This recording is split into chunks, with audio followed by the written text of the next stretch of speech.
Hello, നാളെക്കുട്ടീൻ്റെ big boss റിവ്യൂയിലേക്ക് എല്ലാവർക്കും സ്വാഗതം. അപ്പൊ ഇന്ന് ഡേ 12 ഓഗസ്റ്റ് 14 റിവ്യൂ ആണ്. അപ്പൊ രാവിലെ തന്നെ വേക്കപ്പ് സോങ് ഇട്ടിട്ടുണ്ട്. പിന്നീട് അതിനുശേഷം നമ്മൾ കാണുന്ന കിച്ചൺ ടോക്കാണ്. അതായത് ബിന്നിയും അനീഷും തമ്മിലുള്ള ചെറിയ സംഭാഷണങ്ങളാണ്. ചെറിയ ചൂലിന്റെ ഒക്കെ പ്രശ്നമായിട്ട് അവർ ചെറിയ ഉടക്കൊക്കെ ആവുന്നുണ്ട്. പിന്നെ വരുന്നത് ക്യാപ്റ്റൻസി നോമിനേഷനിൽ എല്ലാവരും ആൾക്കാരെ പറയാണ്. അപ്പൊ കൂടുതൽ സെലക്ട് ആയിട്ടുള്ളത് ആര്യൻ, ജിസൽ, അഭിലാഷ് ഈ 3 പേരാണ്. പിന്നെ പലപ്പോഴ ടാസ്കിനായിട്ട് ഒരു 5-10 പേരെ തിരഞ്ഞെടുക്കുന്നുണ്ട്. അവർ നന്നായിട്ട് തന്നെ സാധനങ്ങളൊക്കെ പർച്ചേസ് ചെയ്ത് അത്യാവശ്യം നല്ല രീതിയിൽ തന്നെ സാധനങ്ങൾ എടുത്തിട്ടുണ്ട്. അതിനുശേഷം ജയിൽ നോമിനേഷൻ നടക്കുന്നു. അപ്പൊ ഏറ്റവും കൂടുതൽ വോട്ട് ചെയ്തത് രേണുവിനും നെവിനും സരികക്കുമാണ്.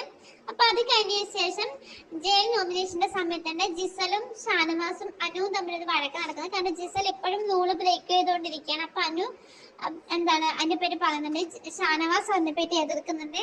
അപ്പൊ അവർ തമ്മിൽ നല്ലൊരു വഴക്ക് തന്നെ ആ ഒരു സമയത്ത് നടക്കുന്നുണ്ട്. പിന്നെ വരുന്നത് ഒരു സ്പോൺസർഡ് ടാസ്ക് ആണ്. മൈജി ഓണം മാസ് ഓണം എന്നിട്ട് സീസൺ 3 ഒരു സ്പോൺസർഡ് ടാസ്ക് നടക്കുന്നുണ്ട്. അതിന് ശേഷം നടക്കുന്നത് നെവിനും രേണുവും ജയിലിൽ പോകുകയാണ്. അവർക്ക് ജയിൽ ടാസ്ക് കൊടുക്കാണ്. സരിക ജയിലിന് പുറത്ത് നിൽക്കുക. അവിടെ അച്ചാറ് കമ്പനി എന്നാണ് ജയിൽ ടാസ്കിന്റെ പേര്. അവിടെ പുറത്ത് 2 ഭരണി ഉണ്ടാവും. നെവിനും രേണുവും എന്താ ചെയ്യാ, അകത്ത് ഇരുന്നിട്ട് നെല്ലിക്ക ആ ഭരണിയിലേക്ക് വീപ്പിക്കാം.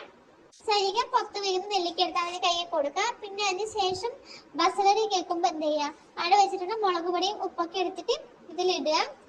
വിത്തിൻ 5 സെക്കൻഡ്സിൽ ചെയ്യാം.